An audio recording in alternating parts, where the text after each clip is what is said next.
السلام علیکم، کیسی ہے میری یوٹیوب فیملی؟ امید کرتی ہوں آپ سب لوگ ٹھیک ٹھاک ہوں گے، خوش ہوں گے، اور جو کوئی میرے بہن بھائی پریشان ہیں، بیمار ہیں، اللہ سے دعا ہے اللہ پاک ان کو صحت اور تندرستی عطا فرمائے، آمین۔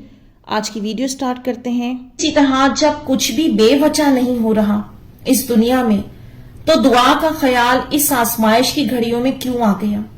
اتنا بے چین کسی شے کے لیے اللہ نے کیسے کر دیا؟ یہ سب کیسے ہو گیا؟ تو پھر قبولیت کا گمان کیسے بے وجہ ہو سکتا ہے؟ وہ بدل سکتا تھا، آپ کا دل کسی اور شے کی طرف لگا سکتا تھا، لیکن نہیں کیا اس نے ایسا۔ تو پھر آپ کا مانگنا اس کی رضا کے بغیر کیسے ہو سکتا ہے؟ وہ اب تک آس میں رکھے ہوئے ہیں آپ کو، وہ بھی دیکھ رہا ہے کتنا مان اور امید ہے۔ بنا دیکھے مجھ پر ایمان لایا، جو جو احکامات میں نے دیے اس پر عمل بھی کیا، اور مسلسل مجھے راضی کرنے کے لیے گناہوں کی زندگی چھوڑ کے یہ مجھے راضی کرنے کے لیے اتنی مشکل زندگی گزار رہا ہے، تو کیا وہ آپ کو ترستا ہوا چھوڑ دے گا؟ کیا وہ ساری نیکیاں ضائع چلی جائیں گی؟ ہرگز نہیں۔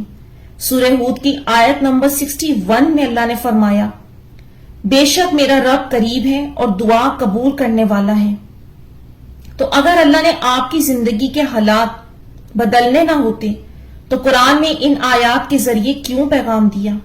آپ جتنی بھی تحقیق کر لیں، آپ کو یہ بات سمجھ میں آ جائے گی کہ جو اللہ نے کہا ہے نا کہ مشکل کے بعد آسانی ہے، تو وہ ہم سب کی زندگی میں کہیں نہ کہیں ایسے معاملے ہوتے ہیں۔ ہم کبھی خوشی کا وقت دیکھتے ہیں، کبھی غم کا۔ جب جب اللہ نے سختیوں سے گزارا تو پھر اچھا ٹائم بھی آیا، اس بات سے ہم میں سے کوئی انکار کر نہیں سکتا۔ بے شک کے بعد میں پھر دوبارہ کوئی نئی مشکل آ جاتی ہے، لیکن وہ ایک نئی سٹیج ہوتی ہے۔ اس کا مطلب اب آپ نے ایک نئی سٹیج پر جانا ہے، زندگی کا ایک نیا موڑ ہوتا ہے۔ ہم ان باتوں کو انڈرسٹینڈ نہیں کرتے، جب ہی روتے تڑپتے رہتے ہیں۔ وہ چاہے تو جوڑ دے زمین اور آسمان ایک حکم سے، تو پھر کیوں سوچتے ہیں کہ اللہ آپ کا کام نہیں کر سکتا؟ ایک بات ہمیشہ یاد رکھیے گا، وہ آس کسی کو کبھی بھی بلا وجہ نہیں لگاتا۔ خاص طور پر جو انسان گناہوں کی زندگی چھوڑ کر رب سے جڑتا ہے نا، نماز پڑھتا ہے، تہجد پڑھتا ہے، نیک عمل کرتا ہے، اللہ اس کو کبھی لا حاصل کی خواہش میں مبتلا نہیں کرتا۔ جن سے اللہ ناراض ہو جاتا ہے نا، تو وہ ان کو دنیا میں اس طرح گم مست کر دیتا ہے کہ لوگوں کو پھر وہ اللہ یاد آتا ہی نہیں ہے۔ لیکن جن سے اللہ راضی ہوتا ہے نا، وہ کسی نہ کسی طلب میں مبتلا کر کے، آزمائش میں مبتلا کر کے اپنی جانب کھینچ لیتا ہے۔ لیکن وہ وقت ہمیشہ نہیں رہنا ہوتا، دے تو دینا ہوتا اس نے آپ کو، لیکن بس صبر سے وہ وقت آپ نے کاٹنا ہوگا۔ اللہ کو اپنا رویہ، اپنا صبر پیش کرنا ہوگا، اور معجزے آپ کے لیے بالکل ویسے کھڑے ہوں گے جو آپ کی خواہش ہے۔ فاتح کی آیت نمبر 6 میں اللہ فرما رہا ہے، بے شک شیطان تمہارا دشمن ہے تو تم بھی اسے دشمن سمجھو۔ وہ تو اپنے گروہ کو اسی لیے بلاتا ہے تاکہ وہ بھی دوستیوں میں سے ہو جائے۔ اب اللہ بتا رہا ہے شیطان کھلا اور واضح آپ کا دشمن ہے۔ وہ چاہتا ہی نہیں ہے آپ آزمائش میں اللہ کا انتظار کریں، دعا کریں، یا پھر تہجد پر قائم رہیں۔ وہ گناہ اور جلدی کے راستے دکھا کر عارضی مزہ اور خوشیاں دکھاتا ہے آپ کو، لیکن دوزخ کی طرف دھکیلتی ہیں آپ کو وہ خوشیاں اور وہ حرام کام۔ چیزوں کو خوبصورت بنا کر دکھائے گا، حرام راستوں پر چلا کر دل میں امید جگائے گا، تمہاری محبت تو بہت سچی اور پاک ہے، تم تعلق نہ توڑنا، تم اس چیز سے پیچھے نہ ہٹنا۔ اس انسان سے خالی دعاؤں سے کیسے حاصل کرو گے؟ رابطے میں رہو، وہ کسی اور کا نہ ہو جائے۔ ایسے خوف دلا کر آپ کو اللہ اور دعا سے دور کروائے گا، اور حرام کی طرف دھکیل کر مزید آپ کی زندگی مشکل سے مشکل بنا دے گا۔ چیزیں آسان ہونے کے بجائے آپ کے لیے مزید مشکل ہو جائیں گی، کیونکہ آپ جتنی ہوشیاری دکھا لیں، کنجیاں تو سب اللہ کے بس میں ہیں، اور اسے بے بس کرنا بھی آتا ہے انسان کو۔ وہ آپ کے غلط راستوں کے پلان فیل کر کے دکھا دیتا ہے، سب میری دسترس میں ہے، مجھ سے مانگو، میرے بتائے ہوئے راستے پر چلو، ورنہ زندگی تنگ کر دوں گا۔ پھر جب آپ رب کے لیے صبر کرنے میں، یقین کرنے میں محنت کر رہے ہوتے ہیں، تو وہ بدگمان کرنے کی کوشش شروع کر دیتا ہے۔ سب سے پہلے تو دعا قبول نہ ہونے کا خوف دل میں ڈالتا ہے. جس غم میں ہو، جس آزمائش میں ہو، کچھ نہیں بدلے گا، یہ خیالات ڈالنا شروع کرتا ہے.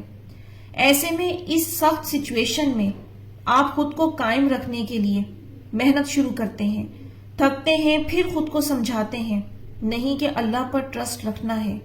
تو ایسے میں اللہ آپ کی ضرور ہیلپ کرتا ہے. آپ لوگوں نے بہت دفعہ غور کیا ہوگا کہ آپ لوگ بہت ڈاؤن ہو رہے ہوتے ہیں، ڈپریشن میں جا رہے ہوتے ہیں، مایوس ہو رہے ہوتے ہیں کہ کچھ نہیں ہو رہا، تو قرآن کی کوئی آیت سامنے آ جاتی ہے یا پھر پوسٹ یا ویڈیو آ جائے گی اور اس میں وہی بات کہی جا رہی ہوگی جو آپ کے مائنڈ میں چل رہی ہوگی. دراصل وہ اللہ آپ کی ہیلپ کر رہا ہوتا ہے، کیونکہ دیکھیں جس نے تقدیر لکھی ہے اسے معلوم ہوتا ہے کہ اب میں نے اس بندے کے ساتھ کیا کرنا ہے. یہ بالکل غمزدہ مایوس ہو گیا ہے، جبکہ اس درد کے بعد میں نے اس کے لیے بڑے بڑے انعام تیار کر رکھے ہیں مدد کے لیے، لیکن یہ آزمائش کا ٹائم بھی تو کاٹنا ہے. اس لیے مایوس ہو کر آپ گناہوں کی طرف نہ چلے جائیں. اس لیے وہ کسی نہ کسی ذریعے سے آپ کو ہمت دلاتا ہے. اب بات یہ ہے کہ یہ آزمائش کب ختم ہوگی، کب تہجد کی دعائیں قبول ہوں گی، تو یہ اللہ سے بہتر کون جان سکتا ہے.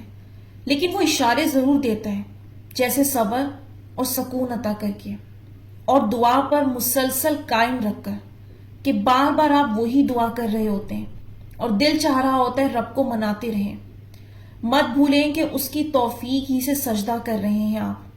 صرف ایک لمحے کو سوچیں، صحت مند چلتے پھرتے لوگ کسی حادثے یا بیماری کا شکار ہو کر بستر پر لگ گئے، یا پھر گناہوں کی دنیا میں اتنا زیادہ آگے چلے گئے کہ اسے بھولے سے بھی اللہ کو یاد کرتے ہی نہیں ہیں. تو کیا ہمیں شکر ادا نہیں کرنا چاہیے؟ اس نے صحت عطا کی ہوئی ہے، کمر کو کسی تکلیف کے بغیر جھکا سکتے ہیں، طویل سجدے کر سکتے ہیں، ان سجدوں میں رو سکتے ہیں. شیطان کو کتنا موقع دیا تھا اللہ نے، کیا وہ جھک سکا؟ بس ساری باتیں غور کی، اور شیطان پوری قوت لگائے گا آپ پر کہ آپ ہار مان جائیں. کچھ نہیں ہوگا، کچھ نہیں ملے گا. یاد رکھیں دعا بہت زیادہ پاورفل چیز ہے، اور یہ اللہ نے ہمیں بہت اچھے سے سمجھا دیا ہے. یاد کریں ایوب علیہ السلام کا واقعہ، انہوں نے آزمائش کے کتنے سال گزارے. آج کے ٹائم میں کسی کو یہ تکلیف ملے تو کبھی ہاسپٹل بھاگ رہے ہوں گے تو کبھی کہیں، اور جب کچھ نہیں ہو رہا ہوگا تو اللہ سے گلے شکوے شروع کر دیں گے. لیکن وہ کیسے صحت مند ہوئے تھے؟ کوئی فیسلٹی نہیں تھی، سب نے چھوڑ دیا تھا. کیا کیا تھا انہوں نے؟ صرف صبر، انتظار اور دعا. کیوں اللہ پاک نے ہمیں یہ سمجھانے کے لیے یہ بات سمجھائی؟ سورہ انبیاء کی آیت نمبر 83 اور 84 میں اس کا ذکر اللہ نے ایسے فرمایا، اور ایوب کو یاد کرو جب انہوں نے اپنے پروردگار سے دعا کی کہ مجھے تکلیف ہو رہی ہے اور تو سب سے بڑھ کر رحم کرنے والا ہے، تو ہم نے ان کی دعا قبول کر لی اور جو ان کو تکلیف تھی وہ دور کر دی، اور ان کو بال بچے بھی عطا فرمائے، اور اپنی مہربانی کے ساتھ اتنے ہی بخشے. اور عبادت کرنے والوں کے لیے یہ نصیحت ہے. ان دونوں آیت پر غور کریں، اس میں سب جواب موجود ہیں. کیوں اللہ نے یہ آیت اتاری؟ غور کریں، کس کو سمجھانے کے لیے؟ لوگ کہتے ہیں 1400 سال پرانی بات ہے. نہیں، دنیا کتنی بھی جدید ہو جائے، اللہ کا قانون، نظام، طریقہ وہی رہے گا. کتنے آپ لوگوں کے ساتھ میں نے اس طرح کی میریکل سٹوریز شیئر کی جو امپاسبل تھا، ڈاکٹرز تک کے پاس علاج نہیں تھا، پھر کیسے ممکن ہوا؟ دعا. اور آپ غور کریں ایوب علیہ السلام کی دعا کے بعد نہ صرف اللہ نے صحت دی بلکہ جو کچھ لے لیا تھا وہ سب لوٹا دیا. تو پھر جو کچھ آپ لوگوں سے لے لیا وہ آپ لوگوں کو کیسے نہیں مل سکتا؟ آپ لوگ اس بات پر غور کریں کہ قرآن پاک میں ہمیں کتنے واقعات ایسے ملتے ہیں. یعقوب علیہ السلام کا واقعہ ہے، ابراہیم علیہ السلام کا واقعہ ہے، صفا و مروہ کی کہانی ہے کہ اللہ پاک نے جو جو چیزیں لے لی تھیں ایگزیکٹلی وہی چیزیں عطا کی واپس. لیکن آزمائش پوری ہونے کے بعد قرآن پاک ہم لوگوں کے لیے ایک میسج کی کتاب ہے، ہمارے لیے رہنمائی کی کتاب ہے، گائیڈنس کی کتاب ہے. تو ہمیں یہ غور کرنا ہے کہ اگر اللہ پاک اس میں کوئی بات فرما رہے ہیں، کوئی آیت میں ذکر ہے، کوئی واقعہ ہے، تو اس میں ہماری اپنی جو زندگی گزر رہی ہے اس سے ریلیٹڈ یہ میسج ہے کہ جب تم اس سچویشن میں آؤ گے تو تم یہ کرنا. ہم اس سے الٹ ہو رہے ہوتے ہیں. ہم شیطان کے وسوسوں کی طرف دھیان دیتے ہیں کہ نہیں دعا کرنا چھوڑ دیتا ہوں، لوگ ٹھیک کہہ رہے ہیں، شاید واپس نہیں ملنا ہوگا. آپ قرآن کو چھوڑ کر لوگوں کی باتوں پر دھیان دے رہے ہیں، اس لیے آپ لوگوں کو ڈپریشن ہوتا ہے، اس لیے آپ لوگوں کو مایوسی آتی ہے اور دل آپ لوگوں کا عبادت سے بھی دور ہونے لگتا ہے، اور یہ خیال مضبوط ہونا شروع ہو جاتا ہے کہ اب کچھ نہیں ہوگا. حالانکہ اللہ نے ایسی کوئی بات کہیں نہیں کہی. اللہ کو پتہ کہ میں نے بندوں کو دنیا میں کیسے کیسے امتحانوں سے گزارنا ہے. تو اللہ پاک نے اس لیے قرآن میں یہ واقعات بیان کیے کہ وہ آزمائشوں کے لمحوں میں آپ لوگوں کی پسندیدہ چیزیں دور کر دے گا. آپ لوگوں کو لگنے لگے گا کچھ ہو نہیں سکتا، وہاں آپ سوالات کے جواب ڈھونڈنا شروع کریں گے. اور میں آپ لوگوں کو یہ کہوں گی، لوگوں سے ڈسکس کرنے کے بجائے، مشورہ کرنے کے بجائے سیدھا قرآن پاک کی کتاب کھولیں، اس میں دیکھیں، اس میں آپ کو جواب ملے گا. اس میں آپ کو یہی جواب ملے گا کہ جب آزمائشیں آئیں اور پسندیدہ چیزیں تھیں یا وہ صحت تھی، جب اللہ نے لے لی تو وہ واپس بھی کی، اور کوئی اور بندہ نہیں کرنے آیا وہ واپس، یا کوئی اسباب نہیں کھلے، وہ دعا ہی تھی.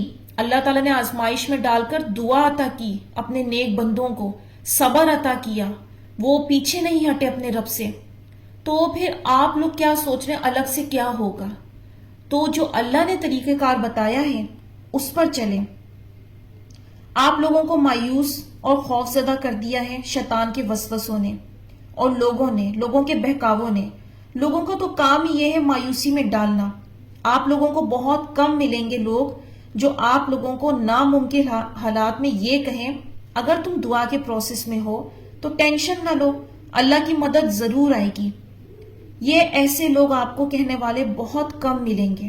اس لیے میں یہ کہوں گی کوشش کریں جب تکلیف اور مایوسی بڑھنے لگے تو اپنا ماحول اور زندگی ایسی بنا لیں جو آپ کو اللہ کے قریب کرے، اللہ کی مدد اور اس کے ہونے کا یقین دلائے کہ واقعی وہی رب دینے پر قادر ہے، وہی میری مدد کرے گا. آپ چاہے کوئی ایسی کتاب پڑھ رہے ہیں، چاہے آپ ویڈیوز سن رہے ہیں، یا پھر آپ سوشل میڈیا یوز کرتے ہیں، تو ایسے پیجز کو فالو کیجئے جس میں آپ لوگوں کو اچھی پوسٹ، موٹیویشنل پوسٹ اور آیت، تاکہ آپ جب ڈاؤن فیل کرنے لگیں تو ان کو پڑھ کر یا سن کر موٹیویٹ ہو سکیں.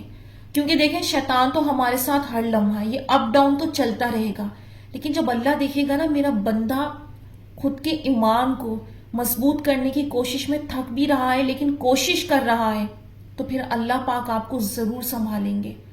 اور میرا تو اس بات پہ بہت بلیف ہے کہ آپ جب ایک دفعہ ہاتھ اٹھاتے ہیں وہ خالی واپس نہیں لوٹائے جاتے.